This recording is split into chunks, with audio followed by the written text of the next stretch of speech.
É o mesmo texto que nós temos aqui projetado.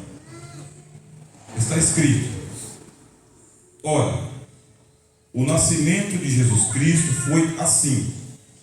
Estando Maria, sua mãe, desposada com José, antes de se ajuntarem, achou-se ter concebido do Espírito Santo. Então José, seu marido, como era justo e não queria infamar, intentou deixá-la secretamente. E projetando ele isto, eis que em sonhos lhe apareceu um anjo do Senhor, dizendo: José, filho de Davi, não temas receber a Maria, tua mulher, porque o que nela está gerado é do Espírito Santo. E ela dará à luz um filho, e lhe porás o nome de Jesus, porque ele salvará o seu povo dos seus pecados. Tudo isso aconteceu para que se cumprisse o que foi dito da parte do Senhor pelo profeta, que diz: eis que a virgem conceberá e dará à luz um filho, e ele será chamado pelo nome de Emanuel. Emanuel traduzido é Deus conosco. E José, despertando do sonho, fez como o anjo do Senhor lhe ordenara e recebeu a sua mulher. E não a conheceu até que deu à luz seu filho, o primogênito, e pôs-lhe o nome de Jesus. Senhor Jesus, nós louvamos a Ti por este momento da Tua palavra.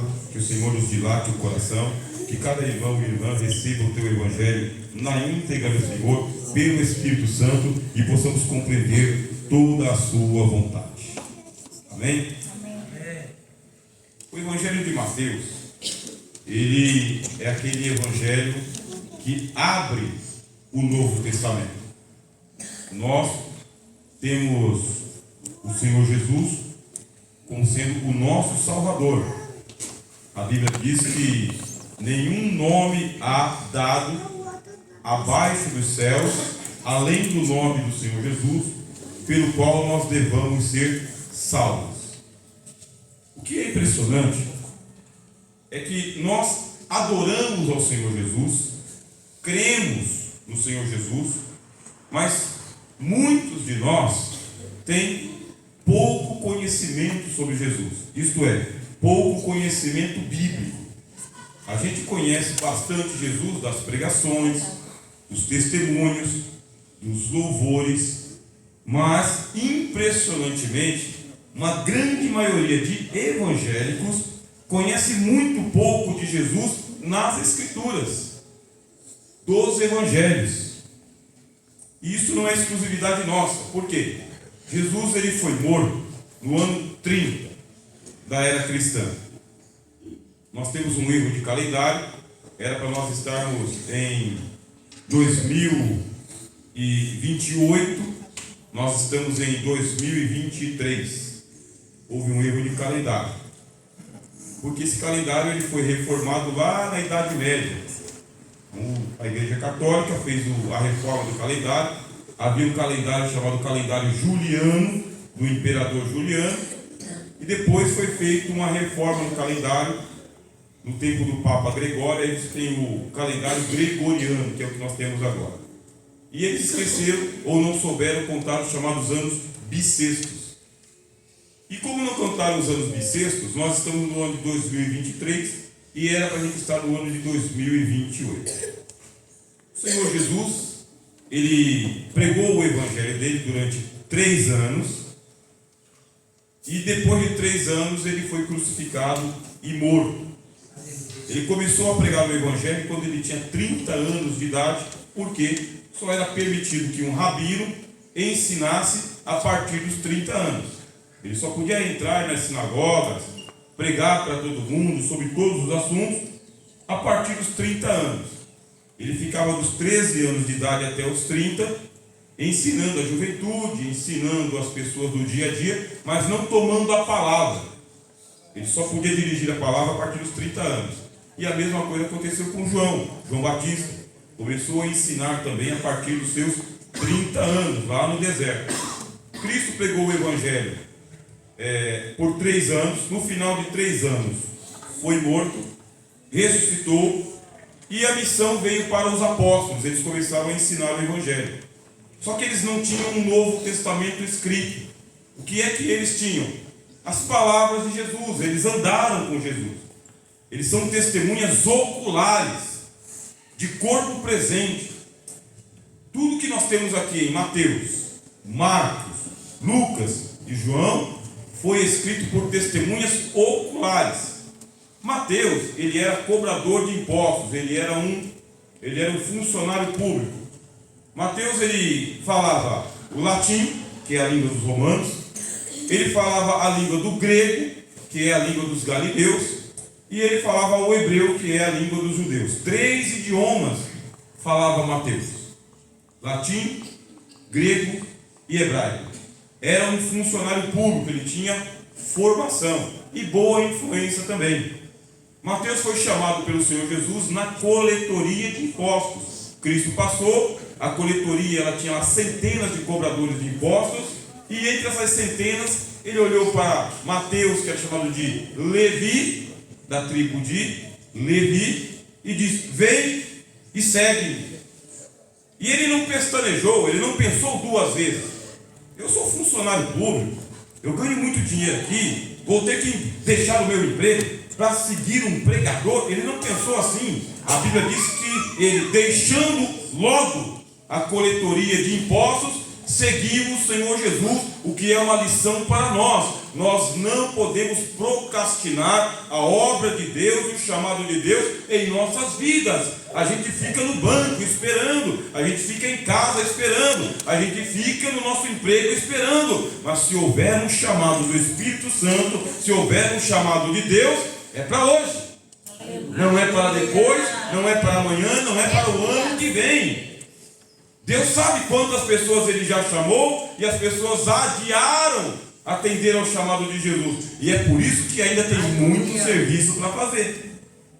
Por quê? Porque se você que tem um chamado não fizer, o serviço fica sem fazer. Porque cada um de nós tem uma obra específica para fazer no reino de Deus. Por isso, se o Espírito Santo já te chamou, atende logo.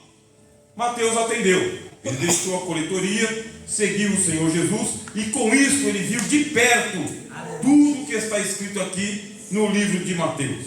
Tudo. E o que ele não viu, gente que andou e viu, falou. Por exemplo, o nascimento de Jesus. Ele não viu. Ele não sabe como que foi, mas ele escreveu. Os apóstolos, eles pregaram o Evangelho por quase 25 anos sem escrever o Novo Testamento. Como que eles faziam? Eles liam a Bíblia, o Velho Testamento, e explicavam. O que era a Bíblia dos apóstolos? O Velho Testamento. Gênesis, Êxodo, Levíticos, Números, Deuteronômio. É o Velho Testamento. O livro de Josué, o livro dos Juízes, o livro de Ruth, os livros dos reis, o livro das crônicas. Essa era a Bíblia que os apóstolos usavam, o Antigo Testamento. E eles pregavam aquilo que eles tinham visto. Uma coisa, meus irmãos, é você ouvir o Evangelho de quem vive o Evangelho, de quem vê. Quando você vê uma pessoa dizendo: olha, eu passei uma grave enfermidade, fui até desenganado pela medicina, mandaram inclusive os parentes vir me visitar para se despedir de mim, mas lá no meu leito eu clamei ao Senhor, a igreja clamou ao Senhor, e por incrível que pareça, fiz uma bateria de exames e o médico ficou espantado, porque não havia nada senão um sinal de cirurgia. Jesus me curou. Você que já viveu o Evangelho, já recebeu os sinais de Deus, já tem certeza de que Jesus fez algo na sua vida, você passa certeza para as outras pessoas. Mas um teórico que só ouviu falar de orelhada, à distância, quando ele conta alguma coisa, a gente não acredita muito. Por quê? Porque ele é à distância. Não é o caso de Mateus. Ele está aqui para contar para nós aquilo que ele viu, e se não foi ele que viu, foi alguém que viu na geração dele. E aí começa o Evangelho dizendo para nós: ora, o nascimento de Jesus foi assim. Eu pergunto para a igreja do Rio Verde: você conhece o Jesus dos Evangelhos? Você tem o costume de ler os Evangelhos? Vocês estão acostumados a conhecer o Jesus da Bíblia? Ler por você mesmo. Pegar a Bíblia lá, o Evangelho de Mateus, Marcos, Lucas e João, e dizer: vou ler o capítulo 1, 2, 3, 4, 5, 6, 7, 8, 9, 10, 11, 12, 13, 14, 15. Você tem esse costume ou não? Parece que não, meus irmãos. Nós não estamos acostumados a ler a Bíblia. E a gente fica naquela dependência, confiando de que alguém vai ensinar o Evangelho para a gente. Se ele ensinar certo, graças a Deus. Mas e se ele criar heresias? Vocês têm ideia de quantas heresias já surgiram em nome de Jesus? Existe um Jesus que é um Jesus popstar. Tem um Jesus que ele é um estrelão, um medalhão. Tem um Jesus que ele anda nos andores. Tem um Jesus que ele só vai em igreja de rico. Tem Jesus, meu irmão, que só anda de carro importado. Tem Jesus que ele é um fantasma, nunca ninguém viu nem tocou. Tem Jesus que ele é só uma lenda, é só um mito. Quantas heresias já falaram sobre a pessoa de Jesus? E o apóstolo Paulo, escrevendo aos Gálatas, ele disse assim: se alguém ensinar para vocês um evangelho diferente deste que nós ensinamos, ele é amaldiçoado. E quem ouvir um evangelho falso vai crer num Jesus falso. E crendo num Jesus falso, tem uma falsa salvação, uma falsa santificação. E é por isso que a gente tem que abrir a Bíblia e ler com os próprios olhos. E aqui ler: ora, o nascimento de Jesus foi assim. Quando alguém te perguntar sobre Jesus, você abre a Bíblia e fala: é assim, do jeito que está escrito. Ah, mas eu estou sentindo uma coisa diferente. Se alguém estiver sentindo alguma coisa diferente daquilo que está escrito, muda de sentimento, porque não dá para mudar a Bíblia. Foi a Bíblia que me converteu. Foi a Bíblia que me corrigiu. Foi a Bíblia que me deu certeza de salvação. É lendo, meus irmãos. Por quê? Porque eu sei ler, você sabe ler. Nós, graças a Deus, somos alfabetizados. Colocamos todo mundo na creche quando tinha lá 4, 5 anos. Com 7, 8 anos já sabia o abecedário. Na primeira série do ensino médio já sabia ler sozinho. Todo mundo aqui sabe ler. Glória a Deus. Antigamente a Bíblia estava escrita em latim. Hoje não está escrita em latim. E eu trouxe para vocês aqui o texto grego. Antigamente a Bíblia estava escrito em grego. A parte de cima, se eu pedir para toda a igreja ler, todo mundo consegue ler. Vamos tentar? No 3. 1, 2, 3. Ora, o nascimento de Jesus foi assim. Viu que fácil? Fácil. Quem foi que traduziu a Bíblia para o português para nós? Um teólogo da igreja reformada presbiteriana chamado João Ferreira de Almeida. Esse teólogo, que conhecia o grego, ele leu essa parte de baixo. Se eu pedisse para os irmãos ler a parte de baixo, teria um pouquinho mais de dificuldade, porque isso é ensinado nas faculdades de teologia. Para que servem os teólogos, meus irmãos? Para fazer por nós aquilo que a gente não pode fazer. É para isso que Deus levantou eles. Ô meu filho, você vai aprender o grego, vai aprender o hebraico, vai aprender a gramática, vai aprender a traduzir, vai traduzir a Bíblia para mim, e eu vou te dar o seu galardão por ser um tradutor da palavra de Deus. Se não, você ia ter que confiar em mim, ou então aprender o grego por você mesmo. O que está escrito embaixo é o mesmo que está escrito em cima. Aí tem uma palavra destacada ali, em vermelho, que é aquela que você lê assim, ó: nascimento, Gênesis. E se você ler as duas palavras de cima, está escrito Isocristo. Isocristo, que a gente translitera para Jesus Cristo. A gente não precisa chamar Jesus de Isos Cristo. Não precisamos chamar Jesus de Yeshua. Não precisamos chamar ele de Mashiach. Por quê? Porque transliterado o nome de Jesus para um bom português é esse mesmo: Jesus Cristo. Glória a Deus. É por esse nome que nós somos salvos. Por esse nome nós somos perdoados. Por esse nome nós somos alcançados por Deus. Por esse nome nós somos santificados. O nome de Jesus é poderoso. O nome de Jesus é glorioso. O nome de Jesus está acima de todo nome. E toda língua confessará: Jesus, Ele é o Senhor. Glória a Deus. Oh, aleluia. O nosso Jesus, meus irmãos, ele não é um fantasma. Ele tem uma história humana. Por quê? Somente quem tem um nascimento humano é humano. O nosso Jesus, ele passou por um nascimento humano. Aí a gente pergunta, mas como foi que aconteceu o nascimento de Jesus? Mateus não estava lá. Quem foi que gerou o corpo humano de Jesus? Vocês conhecem? Conhecemos? Está escrito aqui, ó. Estando Maria, sua matrós, sua mãe. Da palavra matrós é que vem matriz, matriarca, mãe. Estando Maria, que em grego seria, como hebraico, Miriam, Maria, se fosse no hebraico, Miriam. No bom português, Maria. Estando Maria, sua matrós, sua mãe, desposada com quem? José. Por que desposada com José antes de se juntarem?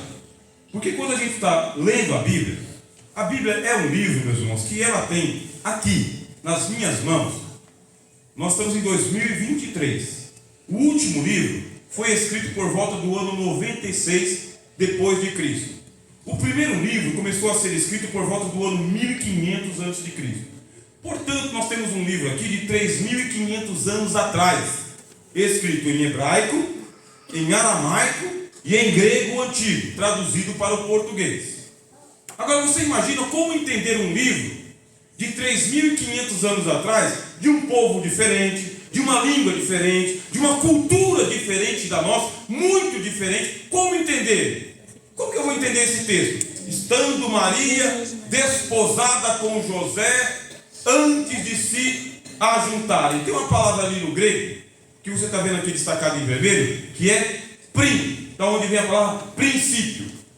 Antes significa antes de eles se ajuntarem debaixo do mesmo teto.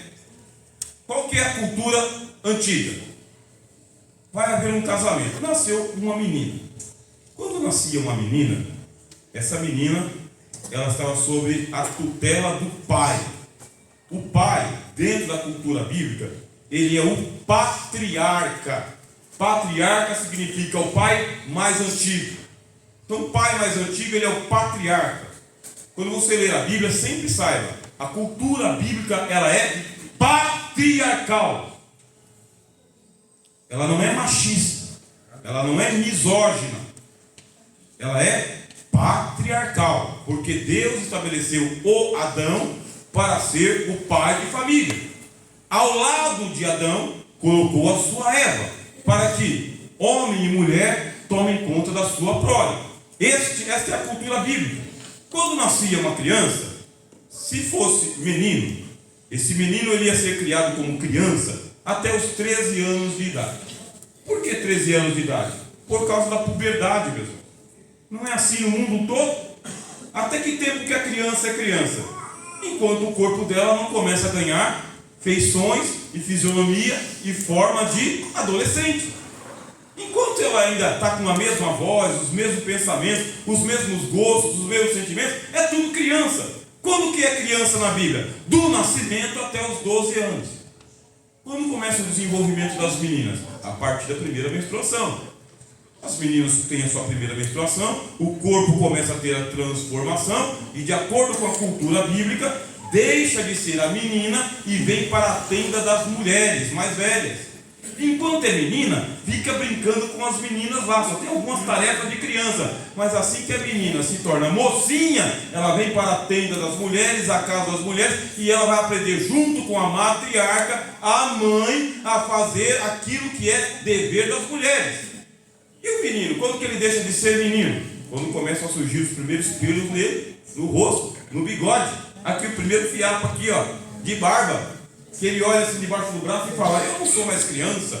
Quando ele tenta falar e a voz sai fina, às vezes sai grossa. Esse aqui não pode mais ficar com as crianças. Aí nós vamos fazer aqui o bar mitzvah. Ele vai ser o filho da lei. É levado diante dos sacerdotes. Os sacerdotes fazem uma festa, que é a festa do desmame. Do desmame, o menino é desmamado quando ele tem em torno de 12 a 13 anos de idade. Enquanto ele tem 12 a 13 anos de idade, ele fica com a mamãe. Mamando. Agora ele fez 12, 13 anos. Já tem até pelo debaixo do braço. Tem bigodinho aqui, ó. Tem um fiapo aqui. Fala meio grosso, meio fino. Esse menino não pode ficar mais com a criançada, não. Coloca ele para andar com um pai. Para aprender os deveres do pai. E o pai tem que ter uma profissão. O pai tem que saber que ele levantou 5 da manhã e que ele vai dormir por volta lá das 9 horas da noite, mas que a casa dele está segura. Jesus falou isso. O reino dos céus é semelhante a um pai de família que ele fechou a porta e aí chegou um amigo inoportuno. Ô amigo, chegou uma visita na minha casa, abre a porta. E o pai de família falou: não, eu já tranquei a casa toda, já coloquei meus filhos para dormir, já estou pronto para hibernar aqui, não vou atender a porta não. Ô amigo, por favor, rapaz, chegou um cara lá fora da hora da minha casa lá. Jesus falou dessa cultura. Quem que é o pai? É aquele que garante a segurança da sua família, o sustento da sua família e a criação dos seus filhos.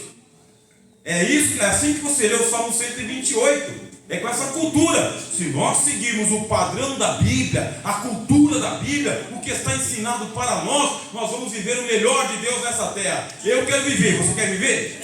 Eu quero viver. Por isso que eu observo a palavra de Deus.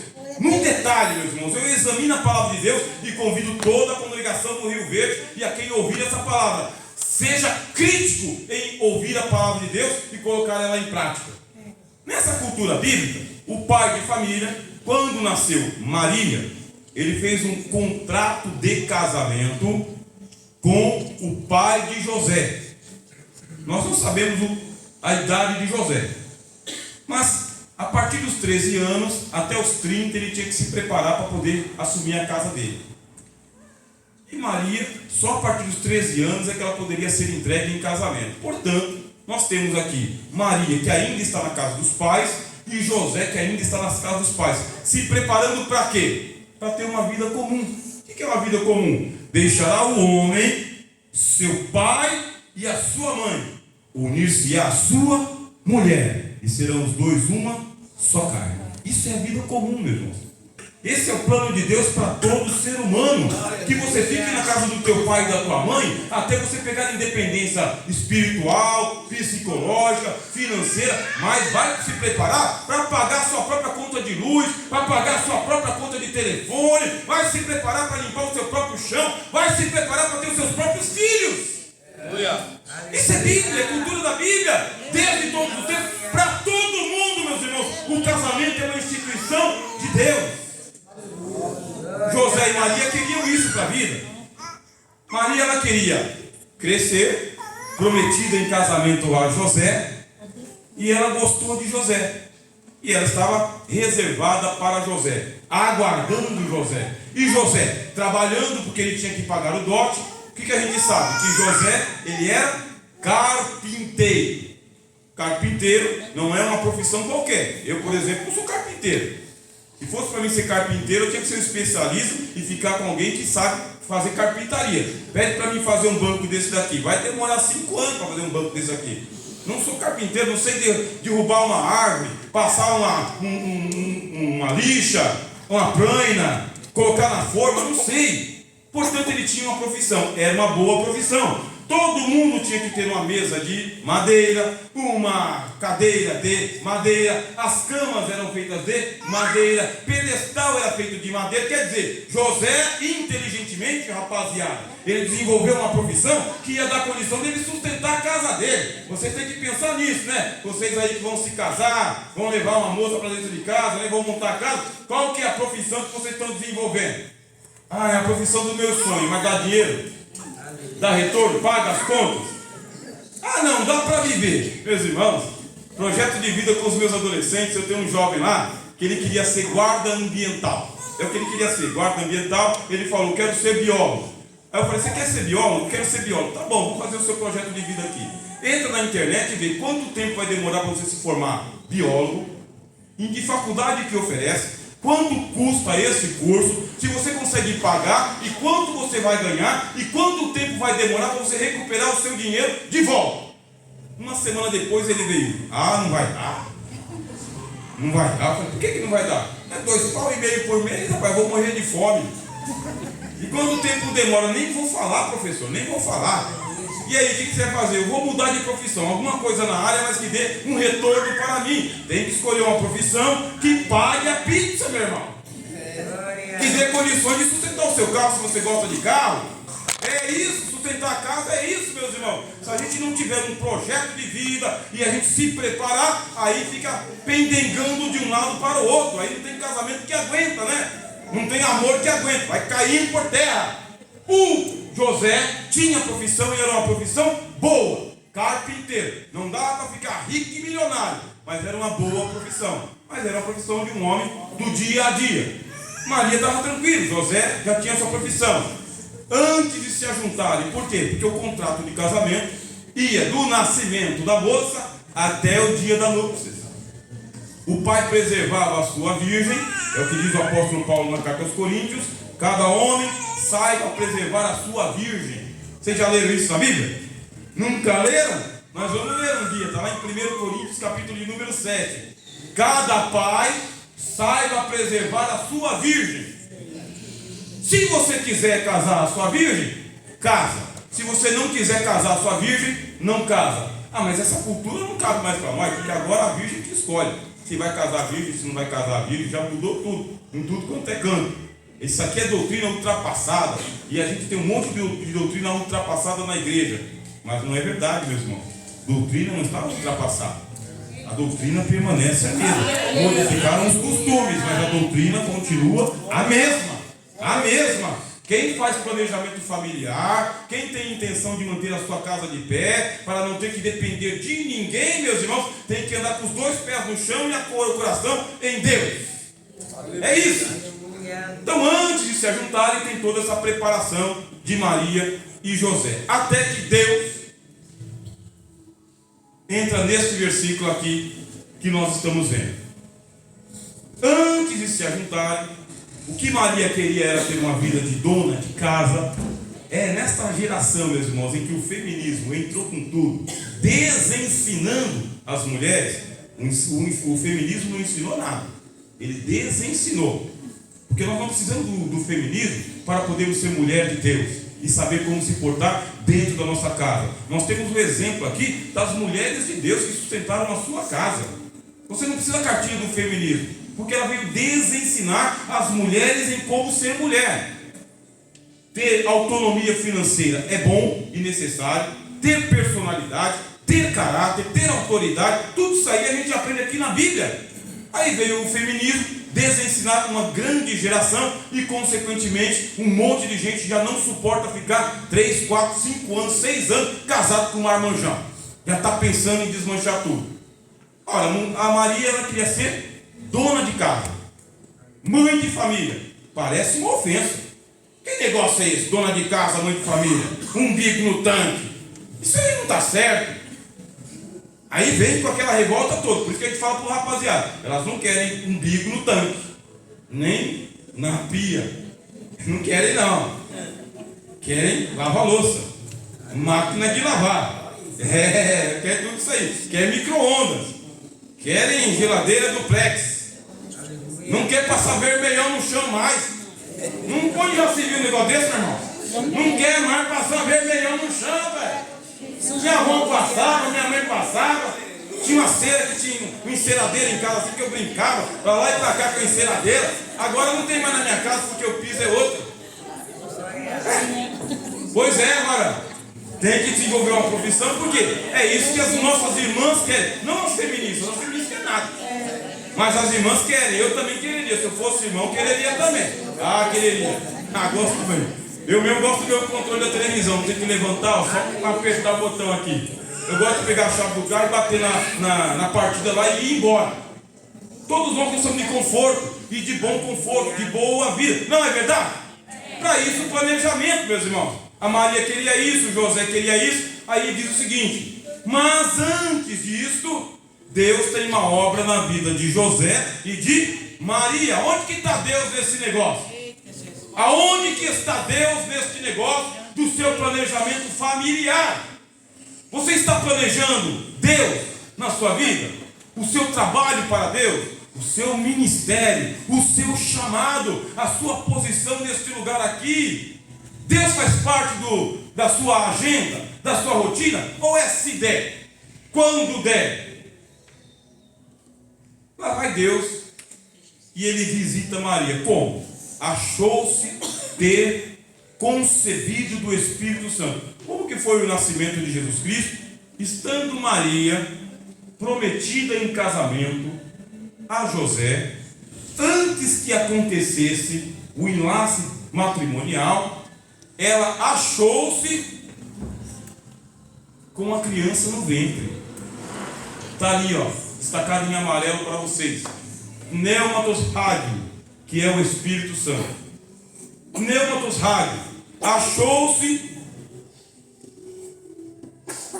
engravidada do Espírito Santo. Como que isso aconteceu? Mateus não contou para a gente.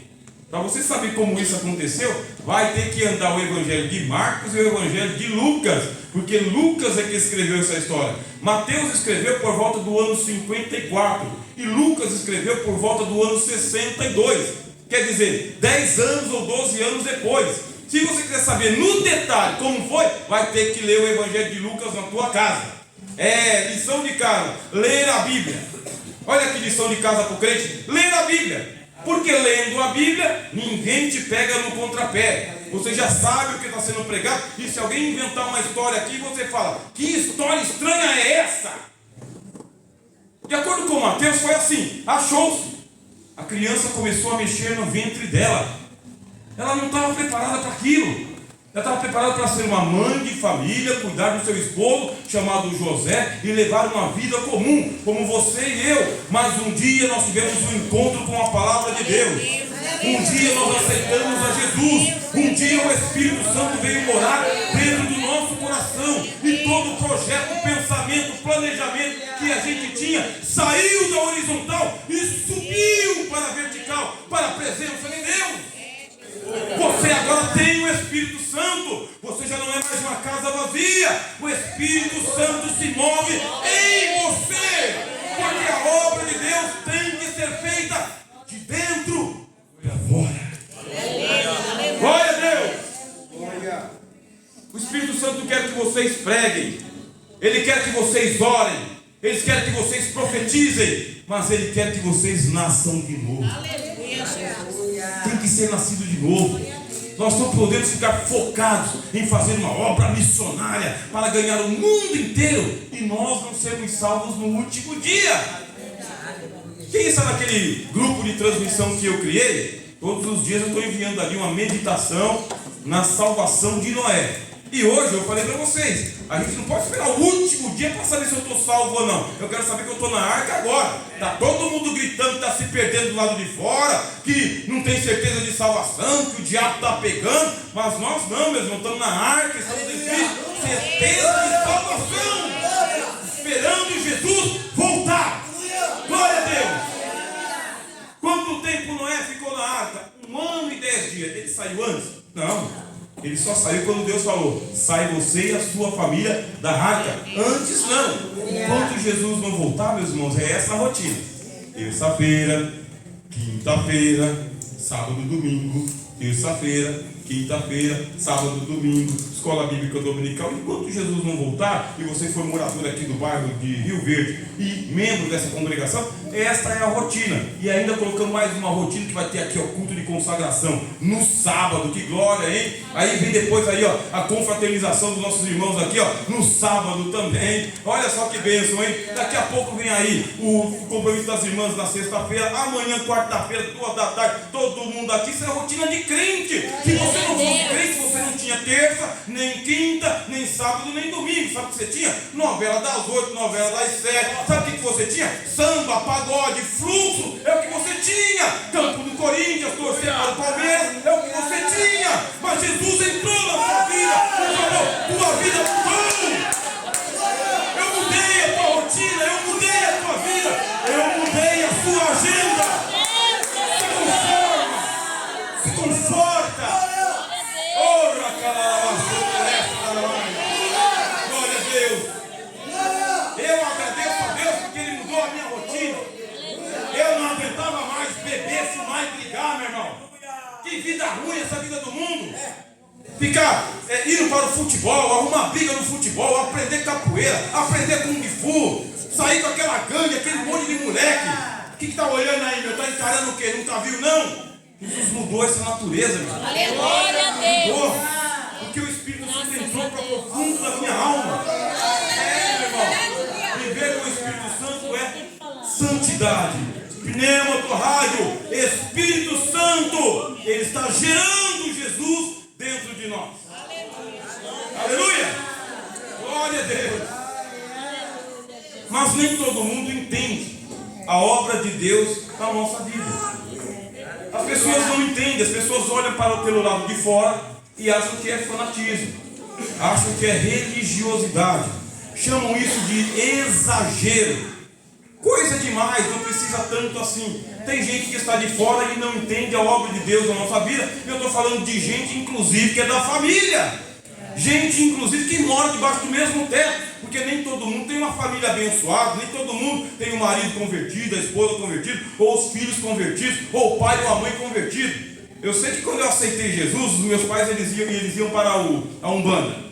Aí minha mãe, ela tinha as guias dela, tinha as saias dela, em cima da geladeira da minha mãe, uma geladeira amarela, daquelas antigas, que vocês sabem como que funciona, né? Em cima da geladeira tinha lá um preto velho que colocava pão e café todo dia, e todo dia ficava seco aquele pão com café lá, todo dia. Tinha um retrato de Jesus segurando assim o sagrado coração de Jesus e uma Aparecida. Eu cheguei em casa, olhei, minha mãe não estava em casa. Eu levava um medalhão da Aparecida do Norte assim no peito. Usava uma camisa rosa, pink, que eu gostava de usar. Uma calça bag. Esse aí é o Rogério com 17, 18 anos de idade, lá em 1994. Aí eu cheguei em casa, não tinha ninguém, desavisado. Peguei o santo da minha mãe, coloquei tudo dentro da sacola. Peguei a Aparecida do Norte, peguei uma Aparecida que eu usava na folhinha dentro da minha carteira. Aí eu cheguei no mato assim e falei: ô Nossa Senhora, a senhora me perdoa, mas eu vou jogar fora. Sumi com o negócio. Uma semana depois, Dona Maria, o nome da minha mãe é Dona Maria, né? Dona Maria: Rogério, eu estou notando a falta dos meus santos. Cadê meus santos? Aí eu, com aquela palavra de crente, falei: joguei fora. Misericórdia. Quê? Eu joguei fora. Você jogou fora? Você quer praticar sua religião? Você vai praticar sua religião para o lado de lá. Deixa a minha religião para cá. Quem mandou você jogar fora os santos? Era para ter deixado aqui. Agora você vai lá onde você jogou lá e traz de volta. Você foi? Eu também fui, não. Eu dei a bronca da minha mãe. Deixei ela lá uns 2, 3 dias sem falar comigo, né? Bronqueado, Ana Maria, né? Aí meu pai, para poder apaziguar a situação, ele pegou e ele chegou. Uma semana depois lá, ele levou um preto velho de novo. Aí minha mãe pegou e falou assim: por que você trouxe um preto velho? Ah, por causa que a gente sempre tem que colocar o café para ele aqui. O Rogério já tirou, você trouxe isso de volta? Pode levar isso, não quero mais não. Pode levar. Glória a Deus. Glória a Deus. Meus irmãos. E ó, joelho no chão para que Jesus fizesse a obra. E graças a Deus, minha mãe aceitou a Jesus, meu pai aceitou a Jesus. O Evangelho foi elevado, meus irmãos, porque nós cremos em que Jesus está vivo. E a gente fala dele falando um pouco. Tem gente que não entende. Acha que é fanatismo. Falta de instrução. Eu particularmente vou falar para vocês, isso aí é sua fé, sua condição. Eu fiz aquilo, mas ninguém disse. Pastor não disse, a irmã do ciclo de oração não disse. Eu fiz aquilo porque eu li na Bíblia que Jesus, ele não aceita ídolos. E eu falei: isso aqui é ídolo, eu vou jogar fora. E joguei fora. E graças a Deus, saiu da minha casa. Daqui a pouco minha mãe pegou as saias dela, as guias dela, levou lá no centro lá e falou: fica para vocês aí. Acabou o espiritismo naquela casa. Servindo a Jesus agora. Nem todo mundo vai entender. A Bíblia diz aqui: então José, o seu Arné é um homem feito, tá bem? Seu marido, está traduzido para nós, marido. Lá na língua em que foi escrito o Novo Testamento, no grego, Arné significa um homem pronto, um homem feito. Ele não era um adolescente que estava ainda assumindo a vida de adolescente. Ele já tinha um pouquinho mais de idade do que Maria. José, ele era um homem justo. E como José era um homem justo, chega a esposa dele dizendo: eu estou sentindo que uma criança está se mexendo no meu ventre. E eu tive uma visão de um anjo, e o anjo disse que a criança foi gerada pelo Espírito Santo. José era homem crente, justo, preparado para casar. Isso que ele estava fazendo. Ele era carpinteiro porque ele queria casar. Qual que era o projeto de vida dele? Casar. Casar com quem? Com Maria, meu irmão. É para isso que ele estava trabalhando. Ele pensava em Maria dia e noite.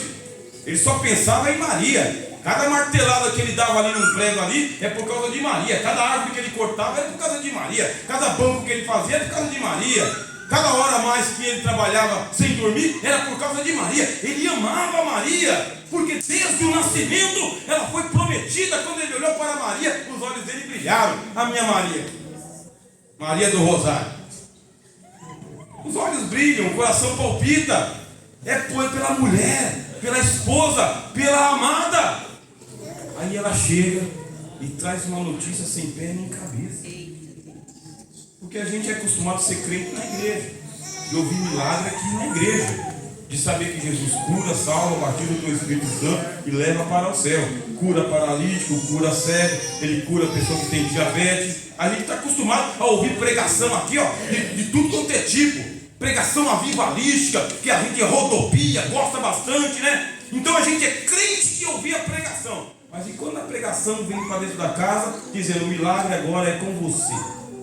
Chegou a tua vez de experimentar o milagre dentro da tua casa, de transformar o sermão em realidade. Porque a profecia de que nasceria o Messias é desde o Éden. Desde o Éden, porém inimizade entre ti e a mulher, entre a sua semente e a tua semente, havia uma profecia de que o Messias nasceria de uma mulher. Mas da minha, logo da minha, e de que jeito? Gerado pelo Espírito Santo. Nunca ouvi falar disso. E José, ele era crente. Ele era crente de crer na Bíblia. Mas agora a Bíblia quer virar verdade.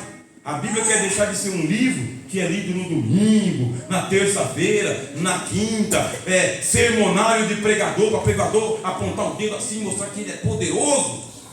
Não adianta apontar o dedo dizendo que é poderoso. Sabe o que tem que fazer? Viver isso aqui, ó. Sem apontar o dedo para lá, aponta para cá. Chegou a hora de trazer a Bíblia para dentro de casa.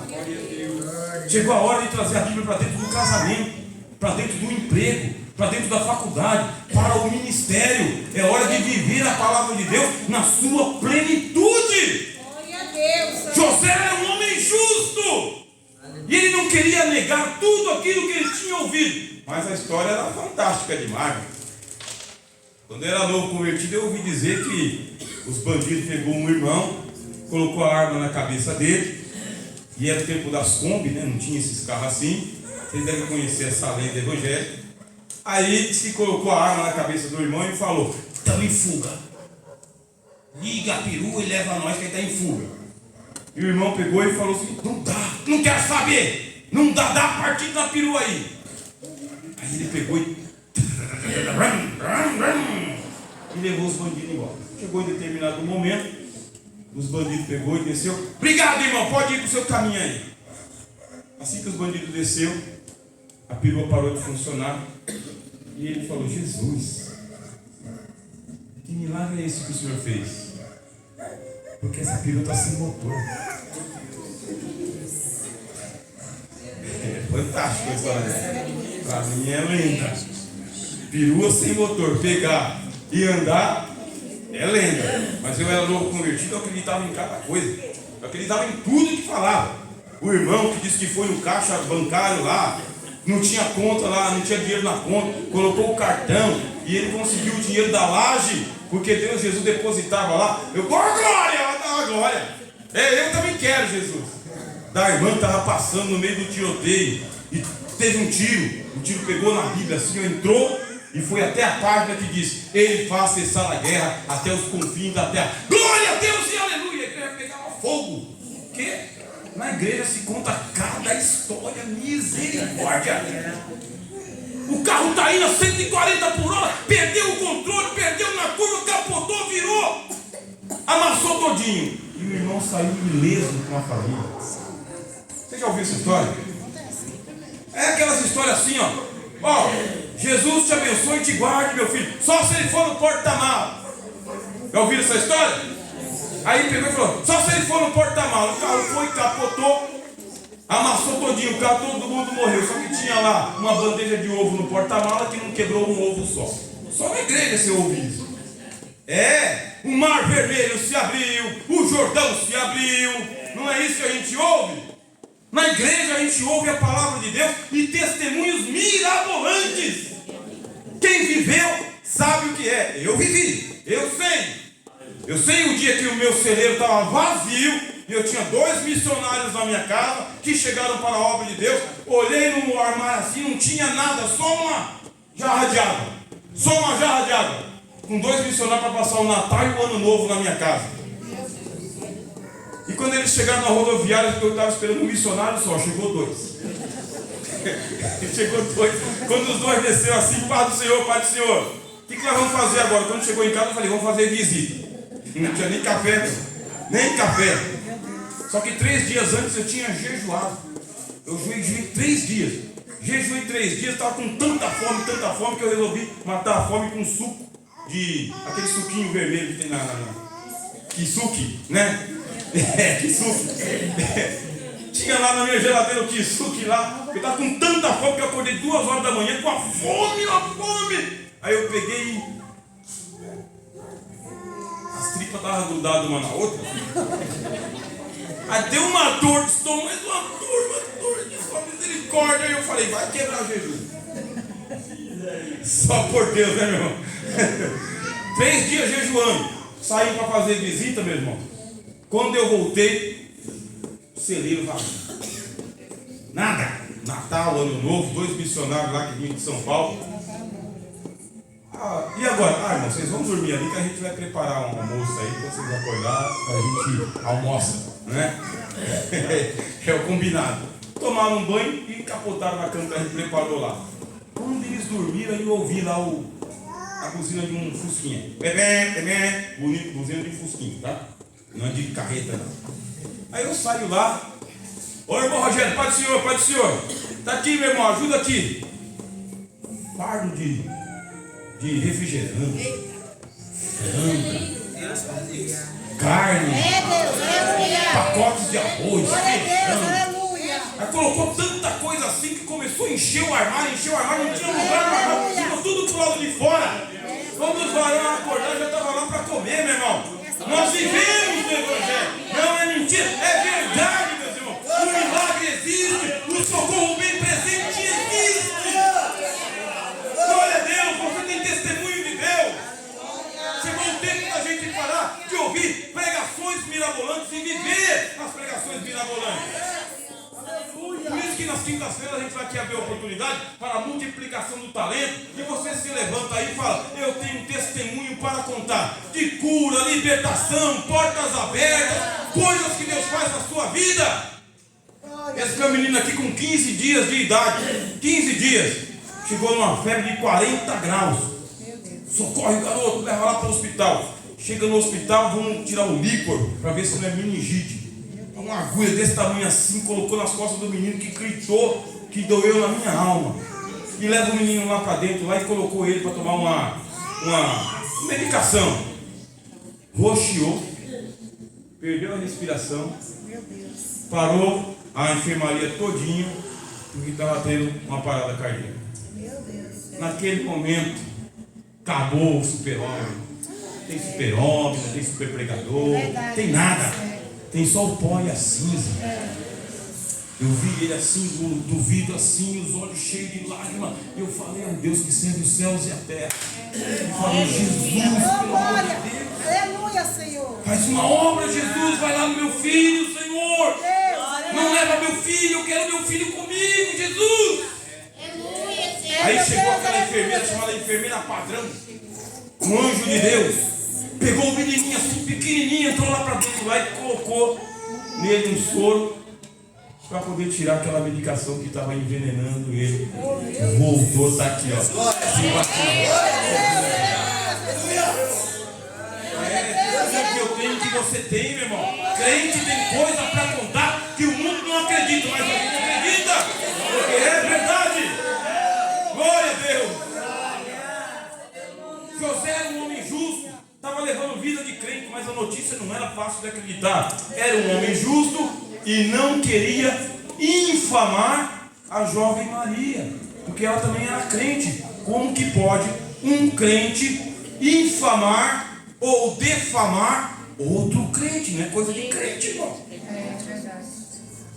Infamar ou defamar não é coisa de crente. Crente não faz isso. Crente não defama ninguém. Crente não infama ninguém. Não adianta ser justo a vida inteira e na hora que vem aquela prova, você perder toda a fé. Não adianta. Tem que sustentar até o fim.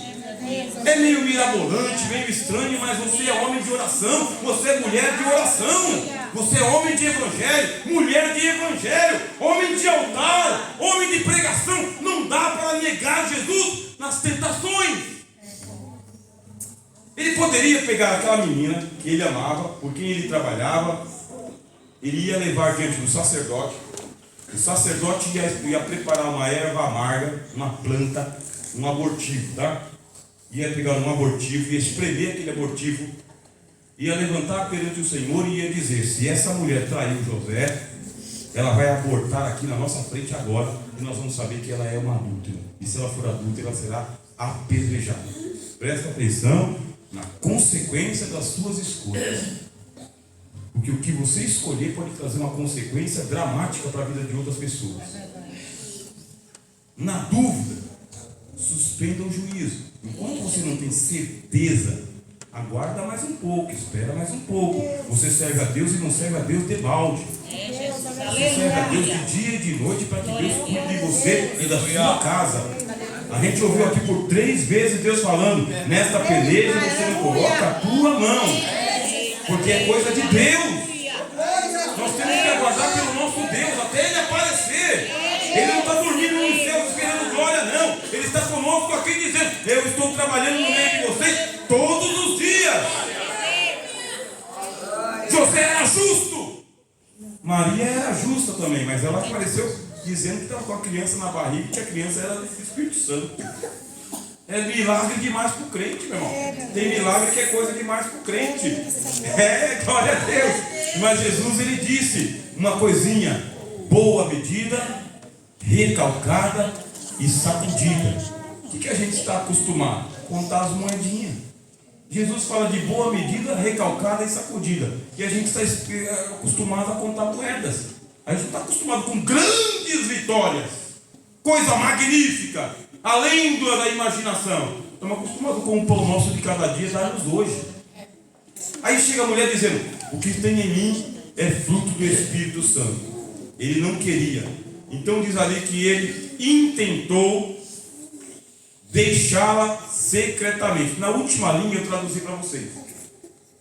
Na última linha está escrito assim: que ele planejou liberá-la dessa obrigação que tinha de levar diante dos sacerdotes, e ele ia assumir a criança secretamente. O que a gente entende a vida toda? Que ele ia dar no pinote. Se ele dá no pinote e Maria está grávida, não ia adiantar nada. Ali o texto que foi escrito por Mateus diz: ele colocou no coração, fechar os olhos, como se nada tivesse acontecido, ou como se a criança fosse dele, secretamente. A criança é minha. Perdemos aqui a bateria. Nem o microfone aguenta. Deus abençoe. Glória a Deus. Você está disposto? Cadê o nosso som? Som vermelho. Você está disposto a esperar com paciência pelo Senhor quando você não entender? E assumir essa responsabilidade esperando pelo Senhor? Porque muitas vezes crente que é crente toma prejuízo. Você queria ouvir essa palavra essa noite, meu irmão? Mas sabe quantas vezes o pastor Rogério já tomou prejuízo na vida? Prejuízo mesmo. Prejuízo de pagar a conta com juros e correção monetária sozinho, sem devolver na mesma moeda. Não é mais olho por olho, dente por dente, queimadura por queimadura, bateu, levou. Agora a gente suporta a carga. Esse é José. Eu sou um homem justo, eu sirvo a Deus, eu amo Maria e eu não quero perder Maria, porque ela acredita que é do Espírito Santo. Eu não acredito que é do Espírito Santo, mas eu amo Maria. Vou fechar os olhos, vou esperar, porque eu vou assumir esta criança. Esse é crente, meu irmão. É isso que Deus está falando. Eu estou procurando um crente que viva o que está pregando, que pregue o que está vivendo, que creia no Evangelho, que Deus não te desamparou, que a profecia não era do homem, era de Deus. Pois eu não conheço nenhum crente que tomou prejuízo no passado, que não viu Deus chegar com abundância na vida dele. Eu não conheço. Tomei prejuízo, mas olha, o que Deus me prosperou. Misericórdia, não dá tempo de contar hoje. Fica aqui para os próximos 30 anos. Vamos envelhecer juntos, se Deus quiser. Porque, meus irmãos, e não demorou muito não para Deus pegar e reverter e falar: tá vendo, meu servo, ainda bem que você suportou, porque se você tivesse agido precipitadamente, tinha perdido a bênção. Nós cremos, meu irmão, no Evangelho todo, e quando Deus reverteu, há pouco a gente vai contando aqui os testemunhos, aí a gente fala: ó, valeu a pena, porque até despejado eu fui despejado, meu irmão. Chegou lá assim a ordem de despejo, e agora? Em menos de 30 dias estava numa casa própria. Como que pode? Sem dinheiro nenhum. Deus. E é o que diz a Bíblia. Como ele intentou deixá-la secretamente, projetando ele isso, eis que em sonho lhe apareceu o anjo do Senhor. Quero convidar minha esposa para a gente poder aqui estar apresentando a Deus um louvor. Nesse louvor nós vamos recolher as contribuições, dízimos e ofertas para a casa do Senhor, porque permitindo Deus, na próxima semana a gente continua desse ponto onde a gente está. Melhor do que novela, né? Melhor do que novela, porque aqui é vida real. É nesse ponto que a gente vai continuar, meus irmãos. Mas vamos ficar em pé para a gente orar e agradecer a Deus. Aleluia! Glória a Deus!